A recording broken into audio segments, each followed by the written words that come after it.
1월 19일 화요일 새벽 예배를 하나님 앞에 드리시겠습니다. 다 같이 사도신경 고백하시겠습니다. 전능하사 천지를 만드신 하나님 아버지를 내가 믿사오며 그 외아들 우리 주 예수 그리스도를 믿사오니 이는 성령으로 잉태하사 동정녀 마리아에게 나시고 본디오 빌라도에게 고난을 받으사 십자가에 못 박혀 죽으시고 장사한 지 사흘 만에 죽은 자 가운데서 다시 살아나시며 하늘에 오르사 전능하신 하나님 우편에 앉아 계시다가 저리로서 산자와 죽은 자를 심판하러 오시리라. 성령을 믿사오며 거룩한 공예와 성도가 서로 교통하는 것과 죄를 사하여 주시는 것과 몸이 다시 사는 것과 영원히 사는 것을 믿사옵나이다. 아멘. 찬송가 361장 우리 함께 찬송하겠습니다. 기도하는 이 시간 주께 무릎 꿇고 우리 구세주 앞에 다 나아가네.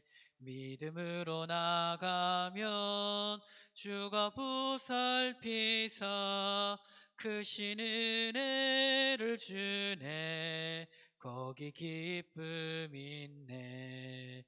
기도 시간에 복을 주시네. 고난 내 마음속에 기쁨 충만하네. 기도하는 이 시간 주가 곁에 오사 인자하신 얼굴로 귀 기울이네. 우리 마음 비우고 주를 의지하면 크신 은혜를 주네. 거기 기쁨 있네. 기도 시간에 복을 주시네. 고난 내 마음속에 기쁨 충만하네. 기도하는 이 시간 주께 엎드려서 은밀하게 구할 때 꼭 응답받네. 잘못된 것 아래면 측은히 여기사 크신 은혜를 주네. 거기 기쁨 있네. 기도 시간에 복을 주시네. 고난 내 마음속에 기쁨 충만하네. 기도하는 이 시간 주를 의지하고 크신 은혜 구하면 꼭 받으리라. 의지하는 마음에 근심 사라지고 크신 은혜를 주네. 거기 기쁨 있네. 기도 시간에 복을 주시네. 고난 내 마음속에 기쁨 충만하네.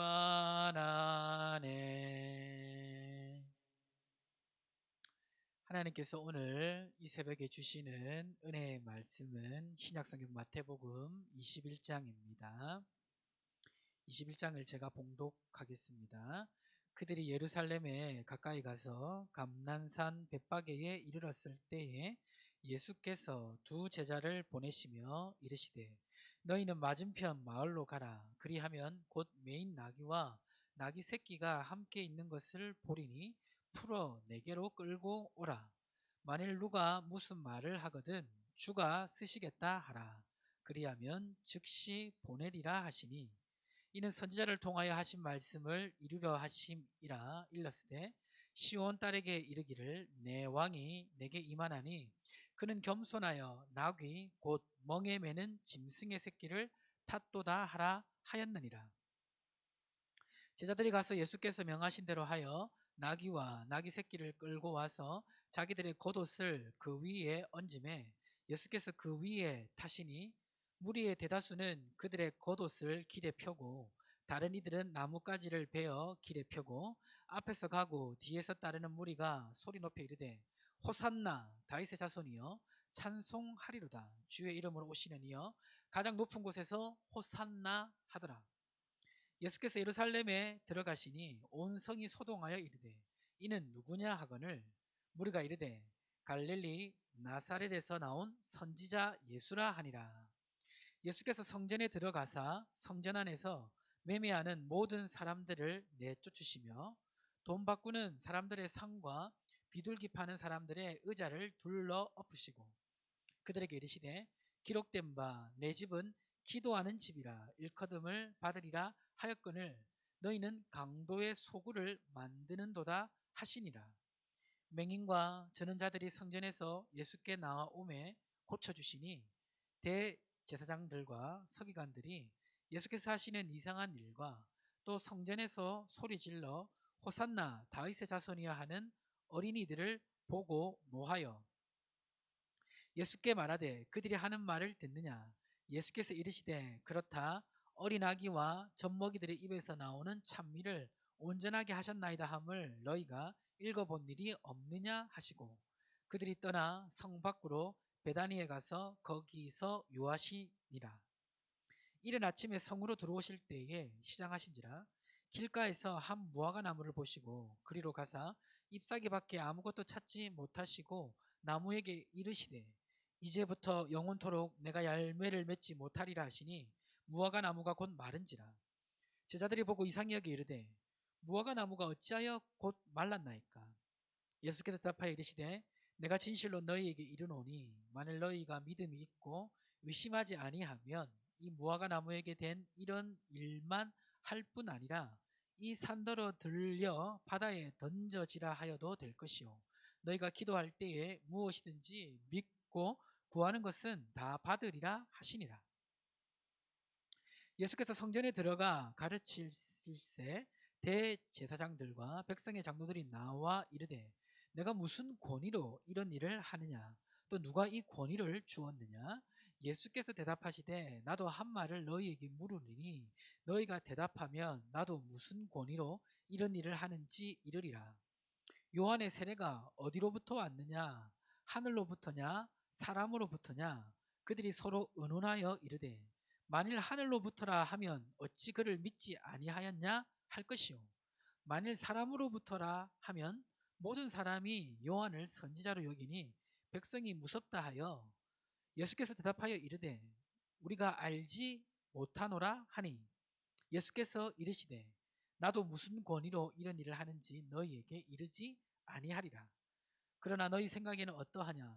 어떤 사람에게 두 아들이 있는데 맏아들에게 가서 이르되 예 오늘 포도원에 가서 일하라 하니 대답하여 이르되 아버지 가겠나이다 하더니 가지 아니하고 둘째 아들에게 가서 또 그와 같이 말하니 대답하여 이르되 실소이다 하였다가 그 후에 뉘우치고 갔으니 그 둘 중에 누가 아버지의 뜻대로 하였느냐. 이르되 둘째 아들이니이다. 예수께서 그들에게 이르시되 내가 진실로 너희에게 이르노니 세리들과 창녀들이 너희보다 먼저 하나님의 나라에 들어가리라. 요한이 의의 도로 너희에게 왔거늘 너희는 그를 믿지 아니하였으되 세리와 창녀는 믿었으며 너희는 이것을 보고도 끝내 뉘우쳐 믿지 아니하였도다. 다른 한 비유를 들으라. 한 집 주인이 포도원을 만들어 산 울타리로 두르고 거기에 집 자는 틀을 만들고 망대를 짓고 농부들에게 새로 주고 타국에 갔더니 열매 거둘 때가 가까움에 그 열매를 받으려고 자기 종들을 농부들에게 보내니 농부들이 종들을 잡아 하나는 심히 때리고 하나는 죽이고 하나는 돌로 쳤거늘 다시 다른 종들을 처음보다 많이 보내니 그들에게도 그렇게 하였는지라. 그 후에 자기 아들을 보내며 이르되 그들이 내 아들은 존대하리라 하였더니 농부들이 그 아들을 보고 서로 말하되 이는 상속자니 자 죽이고 그의 유산을 차지하자 하고 이에 잡아 포도원 밖에 내쫓아 죽였느니라. 그러면 포도원 주인이 올 때에 그 농부들을 어떻게 하겠느냐. 그들이 말하되 그 악한 자들을 진멸하고 포도원은 제때의 열매를 바칠 만한 다른 농부들에게 새로 줄지니이다. 예수께서 이르시되 너희가 성경에 건축자들이 버린 돌이 모퉁이의 머릿돌이 되었나니 이것은 주로 말미암아 된 것이요 우리 눈에 기이하도다 함을 읽어본 일이 없느냐. 그러므로 내가 너에게 이르노니 하나님의 나라를 너희는 빼앗기고 그 나라의 열매 맺는 백성이 받으리라. 이 돌 위에 떨어지는 자는 깨지겠고 이 돌이 사람 위에 떨어지면 그를 가루로 만들어 흩트리라 하시니 대제사장들과 바리새인들이 예수의 비유를 듣고 자기들을 가리켜 말씀하신 줄 알고 잡고자 하나 무리를 무서워하니 이는 그들이 예수를 선지자로 알미었더라. 아멘.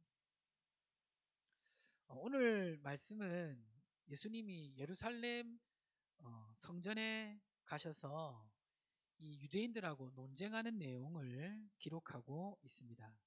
먼저 이 성전에 들어가신 예수님은 성전에서 장사하는 사람들을 다 내쫓으시는데요. 21장 12절에 보면 예수께서 성전에 들어가사 성전 안에서 매매하는 모든 사람들을 내쫓으시며 돈 바꾸는 사람들의 상과 비둘기 파는 사람들의 의자를 둘러 엎으시고 라고 되어 있습니다. 왜 예수님이 이 성전 안에서 장사하는 사람들을 이렇게 혼내셨냐면 그 이유가 13절에 기록되어 있습니다. 13절에 보니까 그들에게 이르시되 기록된 바 내 집은 기도하는 집이라 일컬음을 받으리나 하였거늘 너희는 강도의 소굴을 만드는도다 하시니라. 이게 무슨 의미냐면 이제 이스라엘 백성들은 하나님 앞에 제사를 지내기 위해서 제물이 필요합니다. 가난한 사람들은 이제 비둘기로 제물을 드리기도 하고 또 이제 양으로 제물을 드리기도 하는데 이 지금 예수님 시대의 이 성전에서 이 그 제물을 파는 사람들은 이 제물을 파는 것을 통해서 많은 폭리를 취했습니다. 그리고 이 폭리는 그때 당시 기득권자들과도 연관되어 있었습니다. 그래서 순수하게 하나님께 제물을 드리기 위해서 어, 이 가는 성전에서 아주 이 경제적인 그런 목적을 가지고 착취하는 일들이 벌어지고 있었기 때문에 예수님께서는 여기에 분노하시고 이 제물 파는 사람들을 혼을 내시고 상을 엎으시고 하신 것입니다.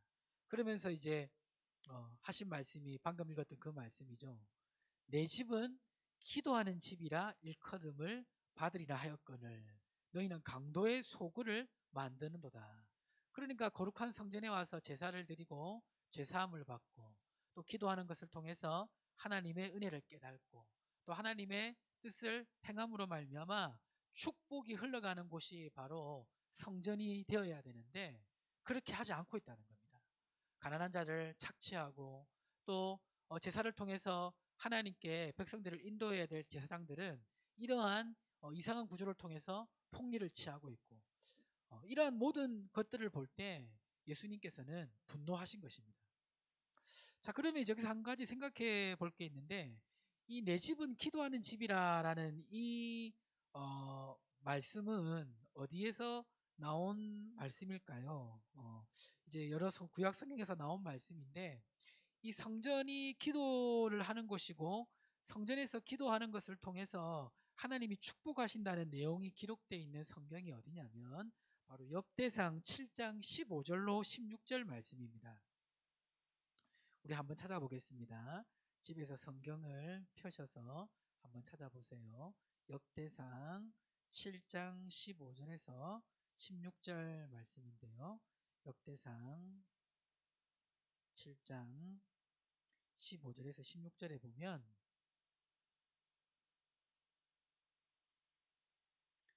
역대상이 아니고요. 죄송합니다. 열왕기상 7장 15절에서 16절에 보면 솔로몬이 성전을 건축하고 하나님께 감사의 제사를 드립니다.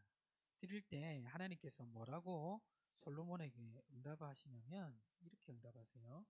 열왕기상 7장 15절 16절에 보면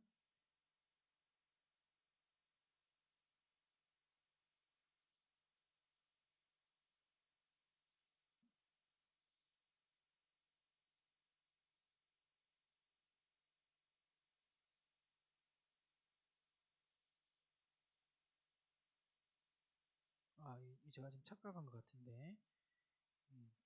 죄송합니다. 네, 역대하 7장 15절 16절. 네, 역대하 7장 15절 16절. 역대하 7장에 보면 솔로몬이 기도를 마치자 하나님께서 불로 응답하십니다.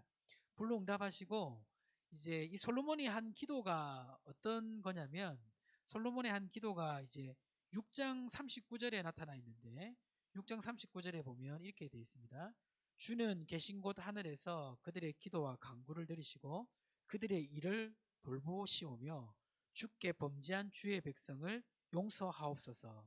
그러니까 성전에서 이렇게 기도하는 것을 하나님이 들어달라고 그렇게 이 솔로몬이 봉헌 기도를 했어요.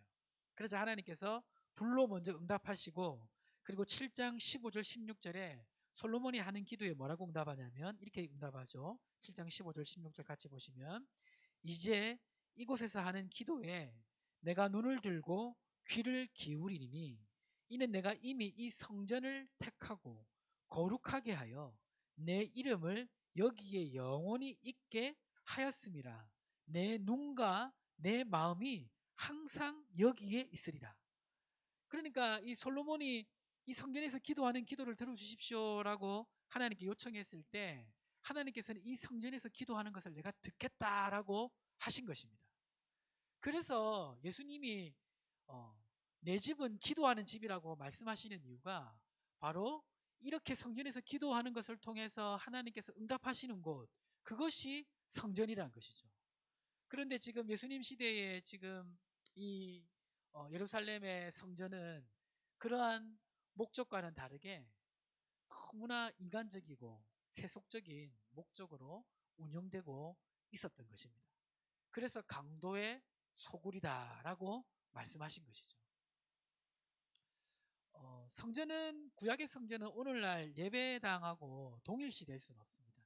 왜냐하면 구약의 성전은 사실은 예수 그리스도를 믿는 우리들, 예수님이 성령으로 거하시는 우리 한 사람 한 사람이 성전이기 때문입니다. 그런데 이제 공간적인 측면에서 하나님의 백성의 무리들이 모이고 또 하나님께 예배하는 측면에서는 성전에서 이루어진 그 기능과 예배당에서 이루어지는 기능에 유사점이 있습니다. 그래서 우리는 교회 와서 기도하고 또 예배드리고 그곳에서 하나님 말씀을 듣고 그렇게 하는 것이죠. 그래서 오늘 말씀을 우리는 잘 생각해 볼 필요가 있습니다.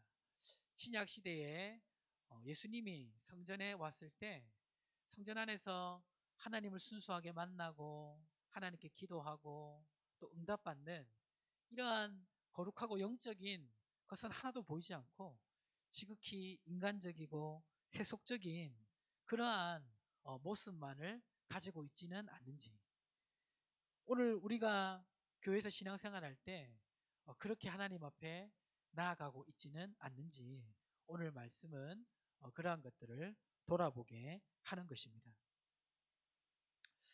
그리고 이제 이 성전에 대한 말씀뿐만 아니라 계속해서 많은 말씀을 마태복음 21장에서 하고 계신데요. 그 중에서 이제 이렇게 성전 안에서 바리새인들과 논쟁을 하면서 예수님이 어떤 비유를 얘기하시냐면 포도원의 두 아들에 대한 비유를 합니다. 그 내용이 뭐냐면 이제 28절부터 기록되어 있는데요. 포도원에 두 아들이 있는데 포도원에 그 일을 하라고 아버지가 얘기했을 때 첫째 아들은 일하러 간다라고 말은 했지만 가지 않았습니다. 그런데 둘째 아들은 싫다고 말했는데 뒤에는 뉘우치고 갔습니다.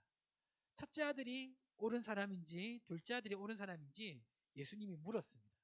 이렇게 이제 예수님이 이 두 아들 비유를 한 이유가 뭐냐면 이스라엘 백성이 이 큰아들과 같이 하나님을 잘 섬길 것처럼 하지만 막상 하나님을 배반했고 또 이방인들과 또 창기와 세리같이 기득권층이 아니고 종교 지도자와 관련이 없는 그러한 사람들이 회개하고 예수님께 돌이켰다라는 것을 말씀하시면서 이 종교 지도자들, 이스라엘 백성의 기득권층이 회개하고 돌이킬 것을 요구하는 말씀이 바로 28절부터 32절까지 말씀입니다.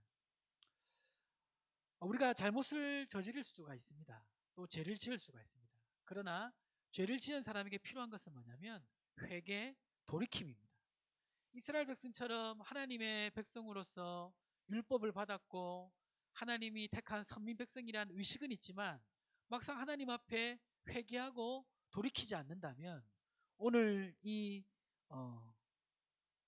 마다들과 같이 이스라엘 백성은 하나님 앞에 잘못한 그런 죄인들이 되는 것이고, 동일하게 오늘 이 시대를 살아가는 우리도 하나님 앞에 회개하는 것을 멈추고 우리가 가지고 있는 고집과 생각대로 살아간다면 오늘 예수님이 이스라엘 백성에게 말씀하신 이 정죄를 우리도 동일하게 당할지도 모르겠습니다.